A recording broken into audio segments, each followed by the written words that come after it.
नमस्कार मित्रों, मैं reiki grand master Munish Sharma और आज एक ऐसे विषय पे बात करेंगे जो हर मनुष्य के दिमाग में आता है कि वो कहाँ से आया है और कहाँ जाएंगे। मृत्यु के बाद उसका अगला जन्म कहाँ होगा, जन्म होगा, मुक्ति होगी, कहाँ पे वो जाएंगे। ये हर मनुष्य के भीतर ऐसे प्रश्न आते हैं। तो आपको एक ऐसा कुदरत का नियम समझाता हूँ जिसे समझने से आप जीवन का मूल्य भी समझ लेंगे और ये भी आपको अपने बारे में पता चल जाता है कि आप आगे कहाँ जाएंगे, कहाँ पहुँचेंगे। इस जन्म के बाद आगे आप किसी उच्च योनि में जाएंगे, किसी नीच योनि में जाएंगे, किसी देवलोक को प्राप्त हो जाएंगे, विष्णु लोक को, शिव लोक को, आप कहाँ जाएंगे आप। तो हर मनुष्य के भीतर ऐसे प्रश्न आते हैं। तो आपको एक कुदरत का ऐसा नियम समझाता हूँ जिसे समझ के आप अच्छी प्रकार से समझ सकेंगे कि हमारा अगला जन्म कहाँ होगा। और एक पहले भी मैंने प्रार्थना की थी और अब फिर से कहना चाहूँगा कि जो लोग अपना नंबर यहाँ पे छोड़ जाते हैं कि हमें कॉल इस नंबर पे करें, इस नंबर पर करें, तो मैं किसी को कॉल नहीं करता, लेकिन मेरे नाम से आपको कॉल जरूर कोई ना कोई कर सकता है। और ऐसे बहुत सारे लोगों के साथ में फ्रॉड हुए हैं। तो उनको वो मनीष शर्मा बन के कॉल करते हैं और कभी किसी से पैसे ले लिए, किसी का कुछ कर लिया। तो ऐसा बहुत सारे लोगों के साथ में गलत काम हुए हैं। इसलिए अपना नंबर कभी भी कोई यहाँ ना छोड़े। अपना आप लिखें, आपको किस काम के लिए नंबर चाहिए, आपको वहाँ नंबर मिल जाता है। हर जो आप सवाल करते हैं, अगर आपने साफ साफ शब्दों में लिखा है और मुझे समझ में आ रहा है तो मैं जवाब दे देता हूँ। कुछ लोगों की भाषा ऐसी होती है, वो समझ में नहीं आता, फिर जवाब क्या देना होता है। तो आप वहाँ पे लिख दें, आप जो भी होगा आपको हर चीज़ का आंसर वहाँ पे दे दिया जाएगा। और आज बात कर रहे हैं इस बहुत गहन ज्ञान की, जिसे समझकर मनुष्य ये समझ सकता है, जान सकता है कि उसका अगला जन्म कहाँ पे होगा। यहीं इसी लोक में वापस आएंगे, हम कहाँ जाएंगे। तो इसको समझने के लिए दिमाग का उपयोग करना पड़ेगा, क्योंकि हर चीज़ अलग अलग स्तर पे समझी जाती है। हम कहाँ से आए हैं, यदि ये जानना हो तो आपको साधना करनी पड़ेगी, आपको ध्यान में, भजन में, रेकी में डूबना पड़ेगा। तो जाते जाते थोड़ा थोड़ा बैक लगते लगते एक दिन वहाँ पे पहुँच जाते हैं जहाँ से हम आए थे, अर्थात पूर्व जन्मों का स्मरण हो जाता है। लेकिन अगर केवल समझना हो कि आगे कहाँ जाएंगे, तो वो इस नियम को समझ के आप समझ सकते हैं। इस वीडियो को पूरा देख लें, अच्छी तरह से देख लें। बहुत गहन बात आपको इस समय समझाऊंगा, जिससे आप अपने विषय में और दूसरे के विषय में पूरी तरह समझ सकेंगे कुदरत का, कर्मों का क्या सिद्धांत है। देखिए, मनुष्य जन्म होता है इस धरती पे, और किस लिए होता है? इसलिए होता है ताकि हम परमात्मा को भज सकें, परमात्मा को जान सकें, या अपनी आत्मा को जान सकें। परमात्मा सुपरलाइट है, परमात्मा परम शक्ति है। यदि हम उससे जुड़ेंगे तो उसकी कृपा में आके हम अपने आत्म स्वरूप को जान जाते हैं। और जो आत्म स्वरूप को जान जाता है वो जीते जी मृत्यु से मुक्त हो जाता है, मृत्यु के भय से मुक्त हो जाता है। क्योंकि जिसे पता चल जाता है कि मैं ये शरीर नहीं, बल्कि शरीर से हटके मैं अलग खड़ा हूँ। जो ध्यान की अवस्था में जाके अपने आप को अलग देख लेता है, उसका मृत्यु का भय हमेशा के लिए समाप्त हो जाता है। तो ये साधना का विषय है। लेकिन जिस विषय पे हम बात कर रहे हैं वो है हम कहाँ जाएंगे। देखिए, जब हम यहाँ मनुष्य जन्म में आए हैं तो जिस व्यक्ति का जीवन बैलेंस में रहता है, ना तो वो योगी बना, उसने घर का त्याग किया, ना वो बहुत वासनाओं में डूबा, बैलेंस में रहा, ना वो हमेशा काम के, क्रोध के वेग में डूबा, धन के लोभ के, संपत्ति के वेग में डूब के पूरी तरह ना तो वहां गया ना उधर गया, बीच में रहा। वो परमात्मा के साथ भी जुड़ा रहा, सुबह 1 घंटा 2 घंटे परमात्मा से जुड़ा रहता है, ध्यान परमात्मा का उसमें दिन में भी कर लेता है, रात को भी कर लेता है। तो घंटे 2 घंटे में इतनी ऊर्जा, प्रबल पवित्र ऊर्जा पैदा होती है कि वो जन्म का पूरा कचरा समाप्त कर देती है। तो उस व्यक्ति का जो संभावना होती है वो यही संभावना होती है क्योंकि वो परमात्मा से जुड़ा रहा है। तो मनुष्य जन्म किस लिए मिला है? अपने आप को जानने के लिए, मुक्त होने के लिए। तो इस बात की उसके भीतर संभावना है कि वो कभी ना कभी और गहराई से, क्योंकि वो परमात्मा से जुड़ा हुआ है, अब दुनिया में है तो दुनिया के काम तो करने ही होंगे, धन भी कमाना होगा, सब कुछ कमाना होगा। लेकिन उसने एक ऐसा काम किया कि ध्यान किया, भजन किया, यानी कि उसने एक ऐसी संभावना अपने भीतर निर्मित कर ली कि वो आज नहीं तो कल जाके अपनी आत्मा को जान सकेगा, परमात्मा को जान सकेगा। तो उसने कुछ ऐसा काम कर लिया। तो उस व्यक्ति की जो संभावना अधिकतर होती है कि उसे दोबारा मनुष्य जन्म मिल जाता है। शास्त्र कहते हैं मनुष्य को अधिकतर 84 के बाद 7 बार मनुष्य का जन्म मिलता है। और इससे जो अगली बात है वो ये कि जब मनुष्य जन्म में आ जाते हैं, कुछ लोग इस मनुष्य जन्म का दुरुपयोग करते हैं। जो लोग दुरुपयोग करते हैं उनको कौन सा लोक प्राप्त होगा? कोई नीची योनि, उच्च योनि, कोई देवलोक प्राप्त हो जाएगा, विष्णु लोक, शिवलोक, या कोई भूतों प्रेतों का लोक, कोई पाताल लोक, कहाँ जाएगा? या वापस घूम फिर के यही मनुष्य जन्म में आ जाते हैं। तो वो कैसे तय करती है कुदरत? वो इस तरह से तय होता है कि जब कोई मनुष्य इस संसार में आता है जिसका तो बैलेंस में रहता है, उसकी बात अलग है। लेकिन मान लो किसी व्यक्ति की जीवा इतनी कड़वी है कि उसने हमेशा कड़वा ही बोला है, कभी किसी के लिए अच्छा नहीं बोला, हमेशा दूसरों की निंदा की, हमेशा गाली गलौज, हमेशा जो भी वो करता है, दिन में अगर 100 काम करता है, 100 में से 70-80 उसके कार्य दूसरों की आलोचना के, गाली गलौज के, नकारात्मक कर्मों के होते हैं। तो उसने जीवा का दुरुपयोग किया।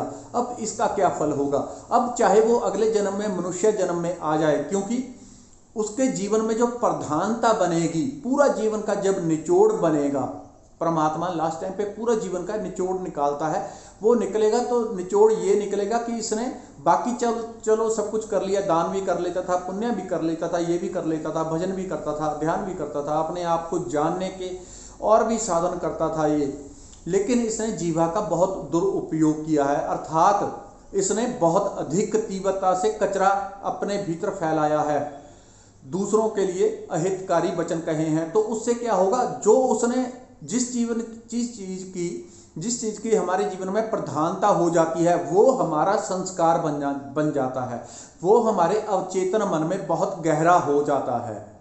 अब इस बात की उस मनुष्य के लिए अधिक संभावना होगी कि दोबारा जब उसका अगला जन्म होगा तो अधिकतर कुदरत उसके ऊपर कृपा करेगी, ताकि उसकी ये जो गंदी आदत है, दूसरों की बुराई करने की, आलोचना करने की, कड़वा बोलने की, दूसरों के लिए अहितकारी वचन बोलने की, ये जो उसे गंदा संस्कार पड़ गया है, क्योंकि उसने एक कर्म किया, एक बात हो गई। अब उस कर्म का दूसरा रिएक्शन ये है कि उसकी छाप उसके अंतरात्मा में बन गई, जिसे हम आदत कह देते हैं। अब उसकी आदत बन गई है, अब उसका वो संस्कार बन गया है। अब वो जन्मों जन्मों तक अगर उसे मनुष्य जन्म मिलता रहे तो यही काम करता रहेगा, और अंत में वो नरक का परम अधिकारी हो जाएगा मनुष्य जन्मों के बाद।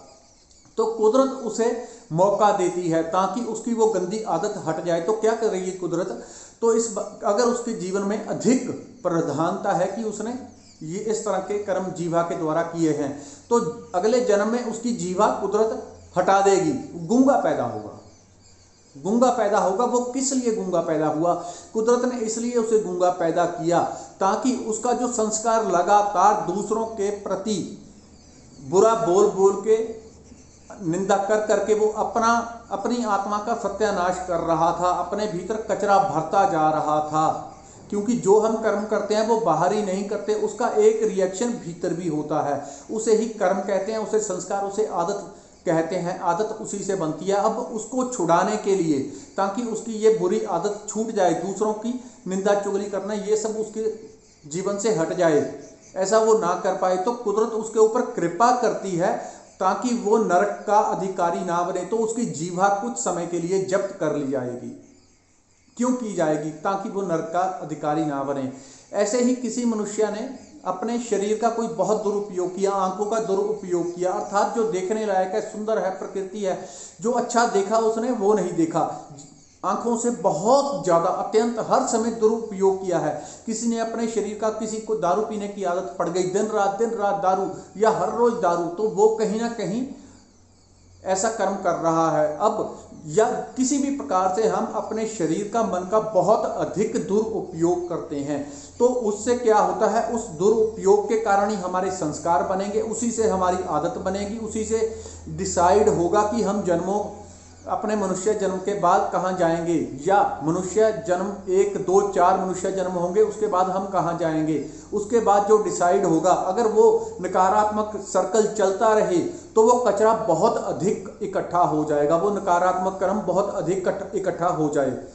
तो ऐसे से कुदरत बचाने के लिए, ताकि ऐसा ना कर पाए मनुष्य, उसे बचाने के लिए उसके ऊपर कृपा करेगी और हो सकता है उसे मनुष्य जन्म के बाद कुछ समय के लिए हटा के किसी और योनि में भेज दे, वृक्ष बना दे, उसे कुछ और किसी भी योनि में डाल दे।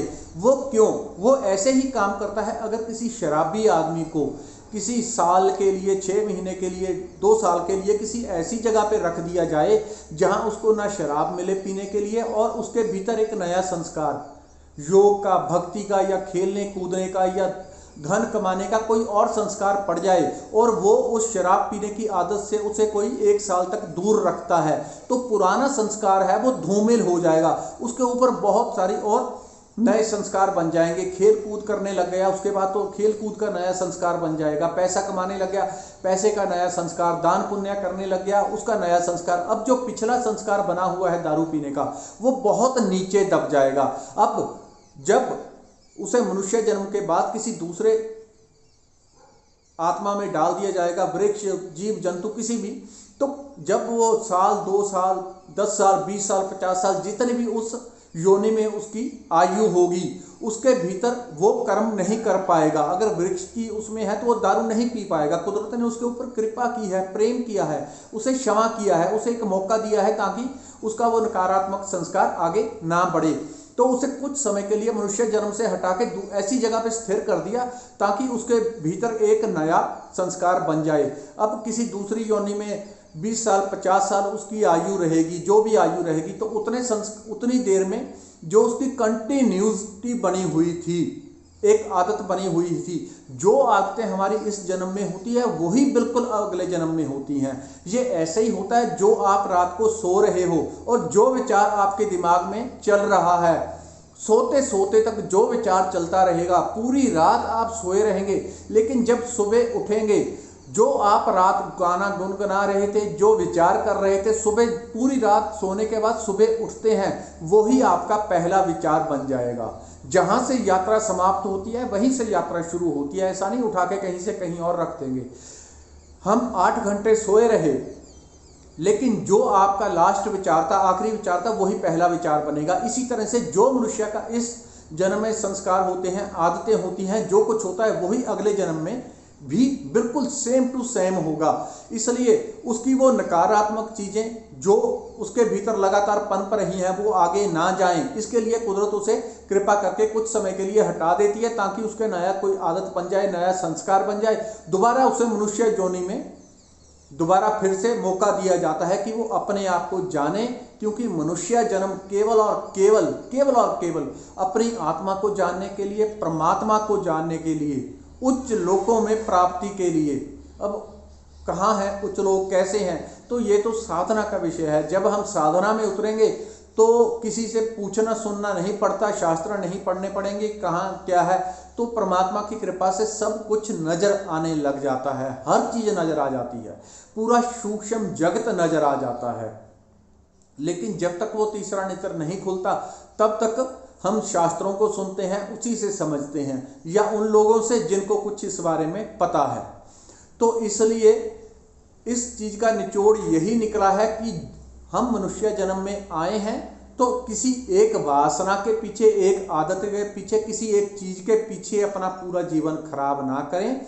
अपने जीवन को बैलेंस में रखें। ना ही आपको बहुत पूरी तरह से सब कुछ त्याग के योगी बनने की जरूरत है, ना ही पूरी तरह से हमें नीच बनने की जरूरत है। अर्थात सिर्फ पैसा पैसा पैसा, सोचे जागते उठते बैठते सिर्फ पैसा ही पैसा, उसे भूल ही जाता है मनुष्य को कि एक दिन मरना है और पैसा यहीं का यहीं रह जाएगा, पता नहीं कब प्राण निकल जाएंगे। उसे मृत्यु का भान ही नहीं रहता, वो पूरा जीवन खराब कर लेता है मनुष्य। तो पैसा भी कमाएं, धन भी कमाएं और धर्म भी कमाएं, अध्यात्म भी कमाएं। इसलिए जीवन को बैलेंस में रखें। जो मनुष्य बैलेंस में रखता है वो अपने आप को परमात्मा से जोड़ लेता है। परमात्मा से जोड़ लेंगे तो ऐसी गति मिलेगी, उच्च लोक मिल सकते हैं। कहीं भी अगर दोबारा मनुष्य जन्म भी मिलेगा तो कहीं ना कहीं ऊंची जगह ऊंची कुल में जहाँ पे परमात्मा से जुड़ने की व्यवस्था पहले से हो, जहाँ कुछ ऐसे ज्ञानी लोग पहले से जो परमात्मा से जुड़े हैं, तो ऐसी जगह पे उसे दोबारा जन्म मिल जाता है। लेकिन मैं एक बार सबसे कहना चाहूँगा कि कम से कम जीवन में 1 घंटा सुबह 1 घंटा शाम आप पक्का और नियमित करके परमात्मा का भजन ध्यान जरूर करें। धीरे धीरे धीरे धीरे, एक दिन में तो मन नहीं सुधरता, लेकिन धीरे धीरे ऐसे होता जाता है कि धूल झड़ती जाती है और आप शुद्ध शुद्ध शुद्ध और भी पवित्र होते जाते हैं। तो इसी से अपना जीवन देख के ही जैसा हमारा जीवन होगा वैसा ही हमें आगे के लोग प्राप्त होते हैं। इसे आप थोड़ा सा दिमाग लगाएंगे तो पूरी गहराई से आप समझ पाएंगे। इस वीडियो में इतना ही। धन्यवाद। नमस्कार।